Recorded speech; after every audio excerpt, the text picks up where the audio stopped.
let's move on to the fascinating and gripping topic of church government. So the church is to be governed. Remember that we said that the church has both a visible and an invisible expression. So the church is a spiritual reality, an organic reality, but the church also has very practical physical expressions. We have buildings, we have properties, we are registered as charities, we have to have boards of directors, we have to have annual business meetings, we have to file information with accountants and with the Registrar of Societies and so on. So there's this very practical kind of governmental rulership side of churches as well. And so the New Testament does lay out some broad guidelines with respect to church officers. So a definition, what is a church officer? Well, it's someone publicly recognized as having the right and responsibility to perform certain functions for the benefits of the whole church. Now, typically when we think of church officers, what we're really talking about are pastors and elders and board members and so on. So the Bible uses the word elders as referring to an office of a church officer, an office in the church. Elders, comes from a Greek word, presbyteros, which can be transliterated into English as presbyter. But some other words are pastor, priest, overseer, bishop. Those are different titles, but they all tend to be referring back to this same basic office, the office of the elder. The primary functions of an elder, of elders, or pastors, bishops, whatever you want to call them, is first of all leading. 1 Timothy 5:17, let the elders who rule well be considered worthy of double honor, especially those who labor in preaching and teaching. So we have preaching and teaching is mentioned here, which is also a primary function of elders, but here this text also talks about ruling well. The leading function of elders is also seen in 1 Peter 5. Shepherd the flock of God that is among you, exercising oversight, not under compulsion, but willingly, as God would have you, not for shameful gain, but eagerly, not domineering over those in your charge, but being examples to the flock. And when the chief shepherd appears, you will receive the unfading crown of glory. So elders are to lead. They're not to drive the sheep, they're to lead the sheep. And Peter makes reference here to not being overbearing, not being domineering. You have authority, but don't be authoritarian. So elders are to lead the church. And then teaching is the second primary role of elders. 1 Timothy 3:2, therefore an overseer, which is just another name for an elder, must be above reproach, husband of one wife, sober-minded, self-controlled, respectable, hospitable, and able to teach. So leading and teaching are the two primary roles of the elder. The qualifications for elders are laid out in two lengthy passages in 1 Timothy 3 and Titus 1.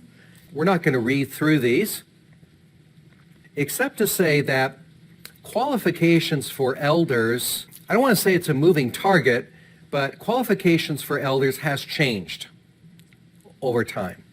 It's even changed within the Bible itself. So, for example, if you go to, Acts chapter 6, well, they're not talking so much about elders as about deacons, which we'll look at in a minute. But in Acts chapter 6, the apostles say, we need some people to help with the ministry, to serve in the ministry we're looking for people with wisdom and full of the Spirit, and I can't remember, there might be one other thing. So the qualifications list is pretty short. Now, 30 or so years later, we have Timothy and Titus are written, and there's been quite an expansion in terms of what the qualifications are. If a church is brand new, and you're starting a church from scratch, and there's 30 people in the church, you're going to have some standards. You're going to have some qualifications for leadership, but the bottom line is you have to use the people you have. Now, once that church of 30 grows to 300 or 3,000, probably the qualifications and the benchmark for leadership is going to go up a bit. It's going to change, right? Because now you have more people that you can select from. So you see this kind of progression even within the text itself. And we see it today. Most church denominations would say, yes, what Paul has said to Timothy, what Paul has said to Titus, those still stand as qualifications for ministry. We're not going to take anything away from that. But there may be other qualifications that have been added to that, like, have you been a member of our denomination? Have you gone to Bible school? Or have you gone to seminary? So as needs change, as situations change, there can be various adjustments in terms of what might be needed. But certainly we would not take away from any of these basic qualifications, these minimal qualifications that the Scriptures have laid out. What else are we told about church officers and ordination? Well, 1 Timothy 5:22 tells us that we're not to rush. Do not be hasty in laying on of hands. We don't want to rush into ordination. Those that are going to be ordained should go through a period of probation. 1 Timothy 3:10, they should be tested first. And 2 Corinthians 3:1-2 talks about letters of commendation. That is, when someone is moving from one city to another city and they are involved in ministry, they bring with them letters of commendation. And essentially, that's what we today call ordination or licensing. Ordination or licensing is really a stamp of approval by people who are supposed to know what they're doing and have said, yes, this person is qualified to do this kind of ministry. And so we see that today.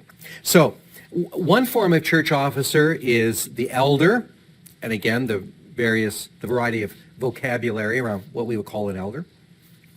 And then the second mentioned in the Scripture is our deacons, from diakonos, meaning a servant. And the functions of a deacon tend to be more on the practical side of service.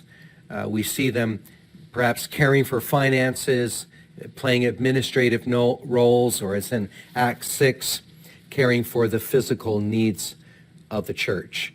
And again, the qualifications for a deacon are laid out in 1 Timothy chapter 3.